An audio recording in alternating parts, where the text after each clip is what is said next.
con todos, hoy es viernes 15 de julio del 2022. Bienvenidos a Contacto Directo. Nuestros invitados para hoy son el doctor José Ruales, ministro de Salud.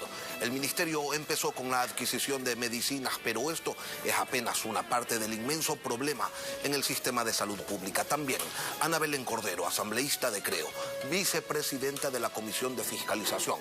Se activó el juicio político contra 3 vocales del Consejo de la Judicatura y su expresidenta María del Carmen Maldonado. Esto se aprobó por unanimidad en la Comisión de Fiscalización. La actualidad, los protagonistas, el análisis y la información en Contacto Directo.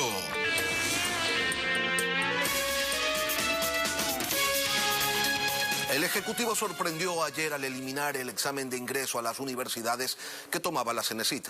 Lo hizo mediante decreto ejecutivo que da paso al nuevo reglamento, a la Ley Orgánica de Educación Superior. Ahora, cada institución va a implementar sus propios procesos de admisión. La firma se dio en un evento anoche, aquí en Guayaquil. Voy a ser sencillo. El mensaje a los jóvenes. Se acabó el examen de la CENESID. No más el examen de la CENESID. Para el régimen de la costa se acabó desde hoy porque el próximo año ya no tienen que llevar a cabo ese examen de la CENESID. Y para el régimen de la sierra, obviamente no podemos evitar lo que está sucediendo ahora, pero a partir del próximo año no hay examen de la CENESID, el régimen sierra y el régimen costa. Y la tarde de ayer en el país se sintió un fuerte sismo que alarmó a los habitantes de la provincia del Guayas. En redes sociales, distintos usuarios reportaron las evacuaciones y el temor que generó el movimiento telúrico. A las 5:30 de la tarde la tierra se movió. Un sismo de magnitud 6 a 57.8 kilómetros de profundidad con epicentro en Simón Bolívar, provincia del Guayas, puso a temblar todo. No hubo lugar en Guayaquil donde no se lo sintiera. Tremendo temblor en Guayaquil en este momento.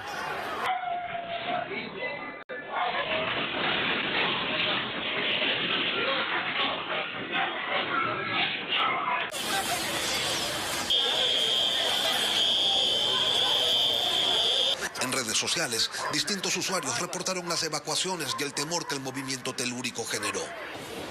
En el centro de la ciudad, la gente se volcó a las calles y hubo incluso quien sufrió un desmayo. Un hotel tuvo daños de mampostería en su fachada y en las veredas se observaron restos que habían caído desde distintos edificios.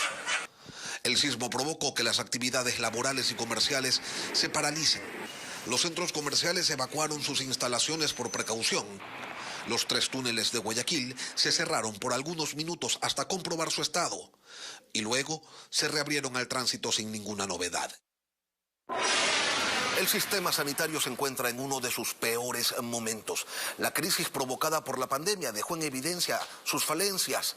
La estructura de salud del país dejó lecciones que no fueron aprendidas y la situación resulta ser cada vez peor. Y no solo se trata de falta de medicinas, sino también problemas de infraestructura, escasez de personal, no hay especialistas, hay deudas millonarias con los prestadores externos.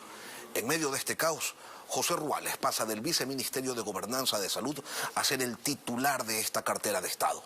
Buenos días, doctor Ruales, bienvenido a Contacto. Buenos días, Lenin.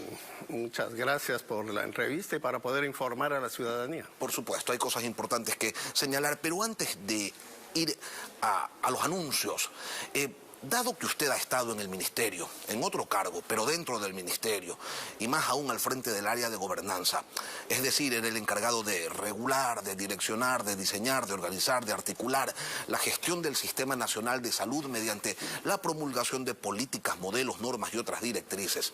¿Por qué no hizo en 14 meses lo que dice que se iba a hacer ahora para solucionar ese desastre que es el sistema sanitario público? Bueno, el sistema de salud es un sistema muy complejo y está constituido por subsistemas. No es solamente la red de servicios del Ministerio de Salud.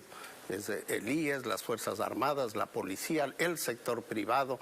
Y durante el primer año estuvimos tratando y manejando una emergencia y como usted mismo ha dicho, esa emergencia, al terminar, al solucionarla, hace emerger otros problemas estructurales que venían de antes. Uno de los problemas regulatorios, normativos, que genera el problema es la emisión del decreto 1211 por el gobierno anterior, que establece mecanismos de compra para medicamentos a través de un proceso sumamente centralizado con un operador logístico. Ese decreto fue inaplicable y tuvo que ser cambiado, reiniciado, y el CERCOP tuvo que reorganizar, incluso reformular su reglamento para la compra de medicamentos. Entonces, en el problema de la compra había un problema de base legal que ha sido solucionado, y durante esta última semana hemos empezado ya a poder aplicar varias estrategias, ¿no? En esta semana... Pero ese decreto, ministro, se emitió porque con el sistema anterior, en donde cada unidad adquiría las medicinas, eso era pues una cueva de ladrones, campeaba la corrupción y se quería evitar aquello. Así es. Entonces, lo que hemos logrado ahora es justamente evitar eso, es decir, hemos logrado desde el Ministerio, desde el área regulatoria, emitir los lineamientos técnicos de 777 fármacos, que son casi el 90% de los medicamentos de uso común en el sistema del cuadro básico de medicamentos, al CERCOP. Esto ha permitido ya iniciar el proceso de catalogación, cosa que no existía en el pasado. Apenas habían 100 medicamentos, 120 medicamentos catalogados. En este momento vamos a terminar la catalogación de 684 medicamentos y ya tenemos 196 que han pasado por la subasta inversa electrónica del CERCOP. ¿Qué quiere decir eso? Que ya tenemos precio, tenemos proveedor, tenemos una asignación, de tal manera que ya no se puede volver a negociar en un hospital con un distribuidor, con un productor, sino que ya tenemos un precio fijo en un portal electrónico. Es decir, esto es como Amazon. Ahora usted puede entrar a la tienda electrónica del CERCOP, el hospital, y puede escoger y bajar y comprar con una orden de compra electrónica el medicamento. Esto ya funciona para cerca de 200 y esperamos que en los siguientes 3 meses logremos a cerca de 700 medicamentos. Semanas después de que se declaró el estado de emergencia, y resulta inaceptable, ministro, que no haya medicinas en los hospitales públicos. El pasado 12 de julio ustedes lanzaron la convocatoria para la adquisición de esos 443 medicamentos del cuadro básico, pero ¿para qué sirve la emergencia si se sigue el mismo procedimiento que cuando no hay esa declaratoria? No es el mismo procedimiento, Lenin. Es un procedimiento abreviado. Tan es así que lanzamos el 12, el día de ayer se presentaron las ofertas a las 11 de la mañana. Han trabajado hasta medianoche nuestros funcionarios, tenemos más de 100 personas trabajando, y el día de hoy solamente nos falta la aprobación de la Procuraduría. Esperamos ya poder hacer la asignación y la contratación. Los medicamentos de este proceso de emergencia con este procedimiento deben estar en máximo 20 días, es decir, el 5 de agosto esos medicamentos deben estar. Pero ¿la Procuraduría aprueba rápido o tienen un plazo perentorio? Hay un plazo perentorio, hemos hablado con la Procuraduría porque es una cláusula solamente que tienen que aprobar, pero al mismo tiempo empezamos por el modelo de subasta inversa y hemos hecho ya más de 780 órdenes de compra que empezaron a llegar y que llegan esta semana y la próxima los primeros medicamentos, y van a seguir llegando hasta el mes de noviembre. Con eso vamos a cubrir 8 meses. Lógicamente esto no puede hacerse de un día al otro. La ciudadanía va a empezar a sentir a finales de este mes que ya los medicamentos y los insumos médicos empiezan a llegar. Díganos, ministro, que al menos el 100% de los medicamentos del cuadro nacional básico ya están en ese catálogo electrónico, porque ni siquiera eso se había hecho, y entonces compraban de pucho en pucho, y como gran solución se iba pues hacia la subasta interna, y eso se demoraba tanto que, sumado a otras negligencias, provocaba el desabastecimiento. Así mismo es. Eso es lo que hemos logrado, ¿no? De alrededor de 70, 80 o 100 en el pasado, estamos llegando a 684 medicamentos. ¿Y el otro 10%, ministro? El otro 10% no es catalogable, ¿no? Hay medicamentos que tienen un proveedor único, que tienen un fabricante único, o son medicamentos de alto costo o raros, o medicamentos que se compran a través de cooperación internacional. Por ejemplo, medicamentos antirretrovirales para VIH, para tuberculosis, algunos medicamentos oncológicos. Esos medicamentos no entran en el catálogo y se compran por otras vías. Por ejemplo, las vacunas. Cuando nosotros llegamos, de las 21 vacunas de los niños, 9 estaban desabastecidas. Ustedes recuerdan, no había neumococo, las madres buscaban la pentavalente. Casi todos los niños que nacieron en el 2020 no recibieron la vacuna del rotavirus. A partir del mes de octubre estamos abastecidos y estamos ahora abasteciendo hasta abril del 2023, es decir, ya no se habla de ese problema, ya tenemos abastecimiento total en vacunas infantiles. De la misma manera, estamos avanzando. Y esto lo hemos hecho antes de la emergencia. Las personas con enfermedades raras, catastróficas, ayer hicieron un plantón en Quito, hicieron una misa para ver si Dios los ayuda porque el Estado no les responde. Ministro, usted dice, ok, eso tiene un proveedor único, eso requiere otro sistema. ¿Cuándo van a estar esas medicinas disponibles? Porque ellos los necesitan más que el resto. Esas medicinas en la mayor parte de los casos están disponibles. Si usted escucha la noticia, la intervención, están hablando de una demanda que han hecho al IES por 140 personas que requieren el medicamento, ¿no? Y también en otros casos, recuerden ustedes que el sistema de salud tiene varios proveedores. El IES es un sistema autónomo, ¿no? Nosotros como ministerio lo que hacemos es regulamos. Por ejemplo, emitimos la emergencia para todos los subsistemas. Nosotros la emitimos el 22 de junio, el IES y el Sistema de Sanidad Militar lo han hecho el día de ayer, de manera que ellos empiezan su proceso. En el caso del ministerio, nosotros hemos ya financiado y entregado a los hospitales los recursos, tanto para medicamentos oncológicos como para los medicamentos judicializados. ¿Cuánto se ha entregado? Esto se ha entregado 8.048.000 para imiglucerasa, que ya se ha entregado en el Hospital Bacortiz, en el Isidro Ayora de Loja, para Atalurem, para Ocrelizumab, para Fincolimab, para Trentina y para Algucosidasa alfa, que son los medicamentos judicializados. Todos tienen ya su asignación presupuestaria. Algunos de ellos ya se compraron, otros están en proceso, y lo mismo, como, por ejemplo, con medicamentos para los pacientes de hemofilia. Cuando usted se refiere a los medicamentos que han sido judicializados, ¿se está refiriendo a los medicamentos que no había y que nos valieron unas medidas cautelares por parte de la Comisión Interamericana de Derechos Humanos? Estamos pasando esta vergüenza internacional. No, esos son medicamentos institucionales del IES, ¿no? Esos no corresponden. Nosotros, el IES tiene que responder por eso. El IES tiene que responder. Nosotros como autoridad sanitaria vigilamos el cumplimiento y definimos la norma. Nosotros definimos el cuadro básico de medicamentos a través del CONASA, y estos medicamentos judicializados son generalmente medicamentos que no están en el cuadro básico, es decir... Sí, pero a ver, usted dice el IES es autónomo, pero el presidente del directorio del IES lo pone el gobierno, los directores de los hospitales del IES los pone el gobierno, entonces eso de la autonomía tampoco es tan cierto, ¿no? No, es una autonomía administrativa. Claro. El presupuesto es un presupuesto propio que es generado a partir de el impuesto al trabajo a los trabajadores y a los empleados. Entonces, en la gestión administrativa, en la gerencia, no podemos intervenir. Nosotros intervenimos en el cumplimiento de las normas técnicas. Donde no cumplen, cambian al gerente. Pues. Sí, pero no lo hacemos nosotros, salvo que sea un problema legal que tengamos que intervenir. Al día de hoy, ministro, ¿cuál es el porcentaje de abastecimiento de medicamentos en la red pública y cuál es el porcentaje de insumos médicos?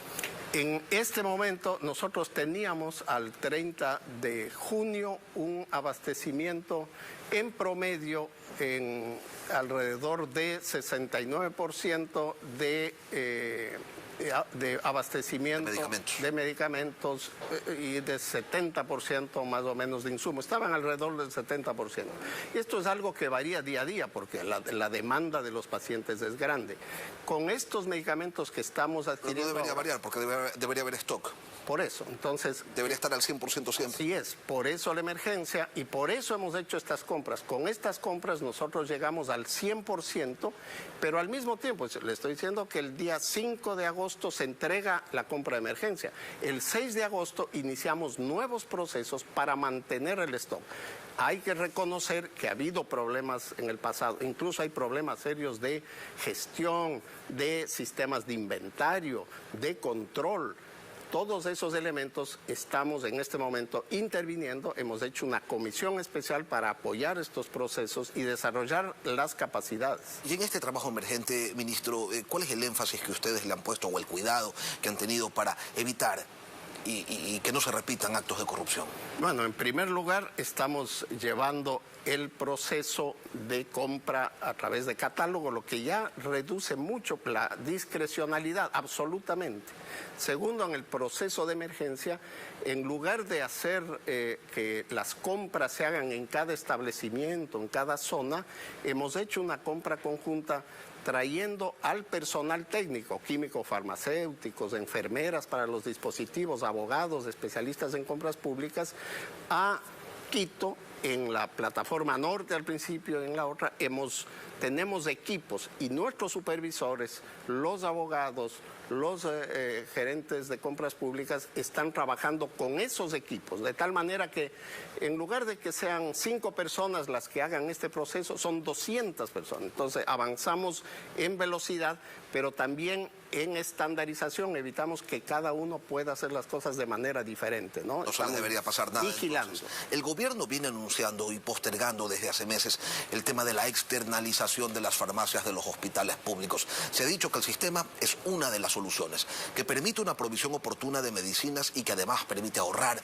recursos económicos. Hasta ahí todo bien. Pero ¿cuándo? ¿Cuándo se implementa? La gente no quiere escuchar que tienen una gran idea, la gente quiere que la apliquen.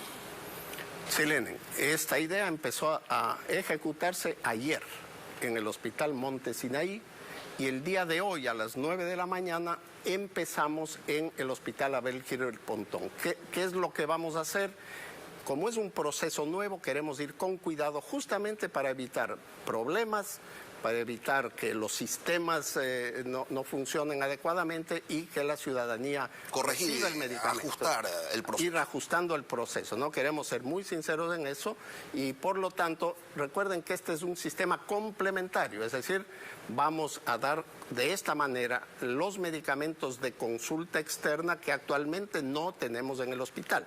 En este momento vamos a empezar con 323 fármacos que se van a ofertar en 243 farmacias. En Guayaquil tenemos 81 farmacias que van a ser de las cadenas de Cruz Azul, Sana, Económicas y Farmacia Mía.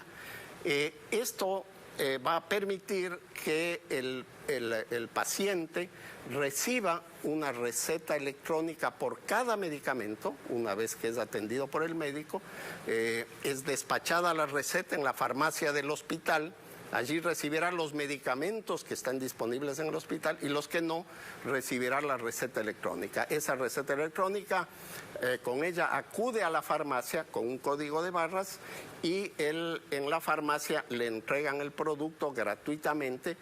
Tiene 3 días, 72 horas de vigencia la receta y una vez que le entregan se bloquea y pasa a la cuenta del Ministerio de Salud. Empezamos la fase de pruebas hoy en el Hospital Abel Gilbert Pontón y continuaremos durante todo el mes en Cuenca, en el Hospital Vicente Corral Moscoso, en Portoviejo, en el Hospital General de Portoviejo y en Quito, en los hospitales de Eugenio Espejo y Pablo Arturo Suárez. Cuando el sistema esté completamente funcionando, como dicen los informáticos, cuando esté en producción y ya no haya errores, entonces lanzaremos el sistema a los hospitales generales, a los hospitales básicos y a los centros de salud paulatinamente hasta diciembre de este año. José Ruales, ministro de Salud, gracias por el anuncio y por hacerlo aquí. Muchas gracias. Gracias a usted.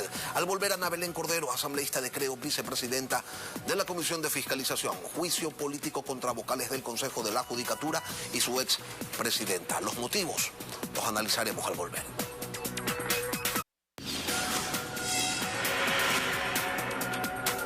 Tres vocales del Consejo de la Judicatura y la expresidenta de esa entidad irán a juicio político por un presunto incumplimiento de funciones. La acusación la presentó el correísmo y la razón y la cosa rara es que no la retiraron.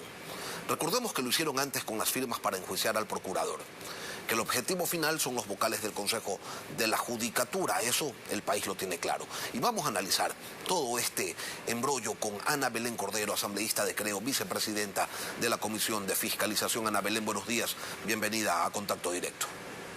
Buenos días, Lenin. Un saludo a todos los televidentes. Gracias por la invitación. ¿Les llama la atención el cambio de estrategia del correísmo, más aún luego del pronunciamiento del procurador, cuando se evitó la sustanciación del juicio político contra los vocales del Consejo Nacional Electoral?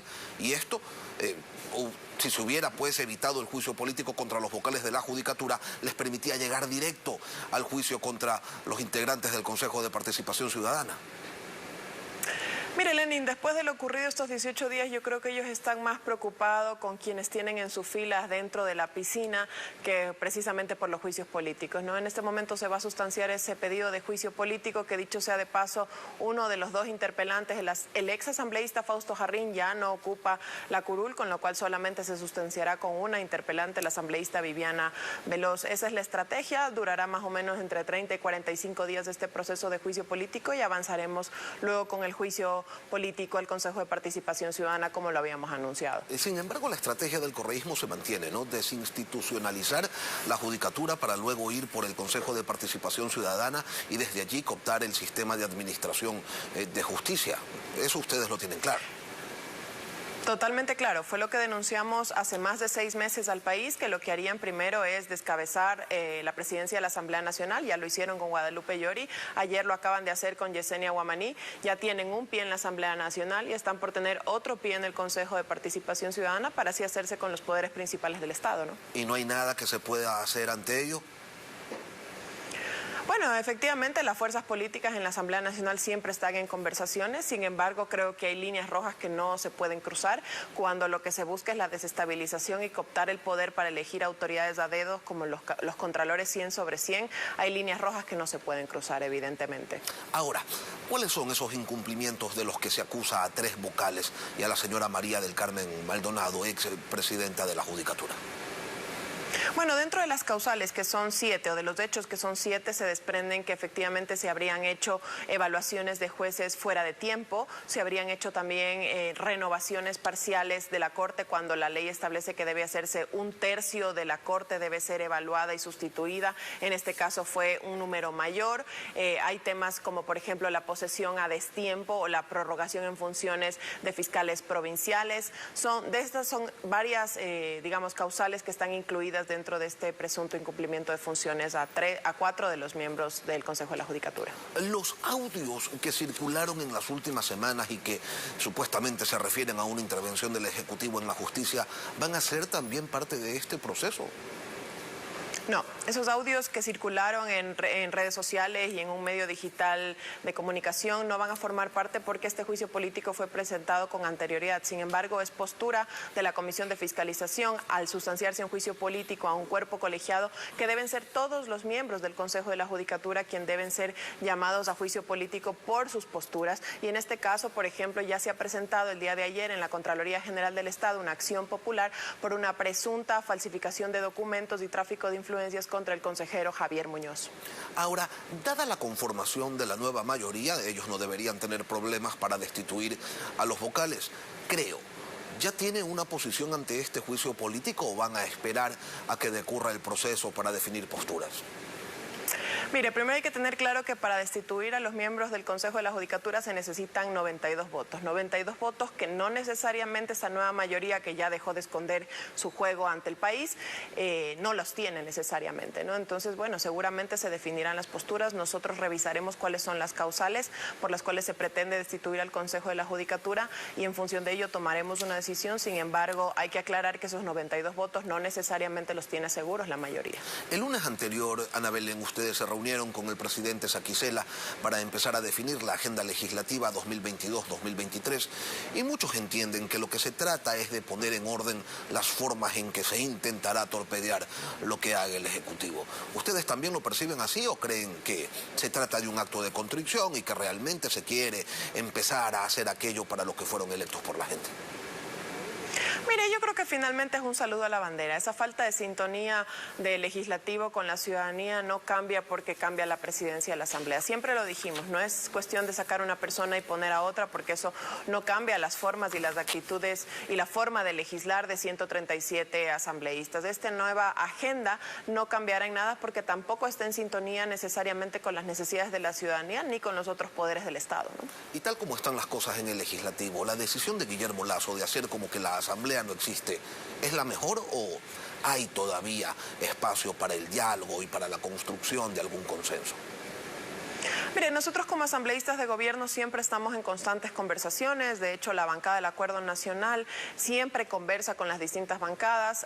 Bueno, por supuesto no conversamos en lo absoluto con el correísmo, ¿no? Dada su actitud golpista, evidente y flagrante ante el país. Sin embargo, creo que dependerá enteramente del Ejecutivo si deberá o si quisiera seguir insistiendo con la Asamblea Nacional en proyectos de ley. Nosotros hemos allanado el camino de cierta manera para poder construir puentes y tender puentes con todas las bancadas que representan a la ciudadanía. Pero decía usted, hay líneas rojas que no vamos a cruzar. ¿Cuáles son? Bueno, hay líneas rojas como por ejemplo, ya la vimos, ¿no? La destitución del presidente de la República, pedir o ofrecer de alguna manera cargos o contratos, tomarse ciertos sectores en lo absoluto. Los acuerdos o los puntos de encuentro con los asambleístas siempre deberán ser proyectos de ley, proyectos de fiscalización que permitan a los asambleístas en general caminar en su proyecto. Ana Belén Cordero, asambleísta de Creo, vicepresidenta de la Comisión de Fiscalización. Gracias, Ana Belén, por acompañarnos aquí en Contacto Directo. Encantada, Lenin. Buenos días. Y luego de la pausa volvemos con más información, la crónica de la destitución de Yesenia Guamaní. Yesenia Guamaní fue destituida de la segunda vicepresidencia de la Asamblea. Tras esta decisión, empiezan las negociaciones para llenar los puestos vacantes de las vicepresidencias. Esto entre correístas y aliados. 83 asambleístas, los de UNES, algunos de Pachacutic, los rebeldes de Izquierda Democrática, los del Partido Social Cristiano y algunos independientes se unieron y lograron la destitución de la segunda vicepresidenta del Legislativo, Yesenia Guamaní. Fue la conclusión del proceso en contra del asambleísta de la IDEC, que fue denunciada por Yajaira Urresta del correísmo de un incumplimiento de funciones como integrante del CAL. Al final, demostrar que Guamaní era culpable o inocente era irrelevante, porque al empezar la sesión, la decisión de destitución ya estaba tomada. Pero es justo. La verdad es que no importa. Para lo que están decidiendo aquí, lo que menos les importa en las decisiones es si es justo. Si ustedes le quieren sancionar a ella por algo que es una moción, y si la quieren sancionar por una resolución colectiva, díganos cuándo le toca al doctor Saquicela. ¡Seamos coherentes! Con Guamaní fuera, en la mesa directiva de la Asamblea quedó solo Virgilio Saquicela y se puso en juego la negociación para llenar las dos vicepresidencias. La primera de ellas vacante desde hace 45 días cuando se destituyó a Guadalupe Llori. Resuelvan su reparto, aprovechen el fin de semana para eso, pero designemos las autoridades que permitan que esta Asamblea Nacional pueda avanzar. Ya verá el país los resultados que quieren tomarse las instituciones, tener el control del Consejo de Participación Ciudadana y Control Social, a través de eso los organismos de control y sobre todo tener el control de la justicia. La elección de las vicepresidencias sería la próxima semana y de eso ya se habla en la mayoría. Personalmente, el partido sí debería optar por cualquiera de las dos vicepresidencias porque legítimamente lo podríamos hacer. Lo digo personalmente, no lo digo como bancada. Solo los legisladores de UNES aseguran que no les interesa esos puestos, aunque sí que los ocupen sus aliados. La conversación va a estar álgida. Nosotros como UNES no vamos a pelear ningún espacio. Y al igual que lo hizo la entonces presidenta de la Asamblea cuando la destituyeron, Guamaní anunció que posiblemente tomará medidas legales. Acciones nacionales, como también internacionales, pero reitero, esto lo vamos primero a analizar a la interna del Partido Izquierda Democrática. Guamaní dejó su puesto y así también quedan 2 espacios libres en el CAL que serán fundamentales para delinear la agenda de los próximos meses. Aquí concluimos. Recuerde que puede volver a ver nuestras entrevistas en www.ecuavisa.com o en nuestro canal de YouTube. Solo escribe Contacto Directo. Ya viene más información en nuestros noticieros de la comunidad. Mañana, el lunes, volvemos con más entrevistas.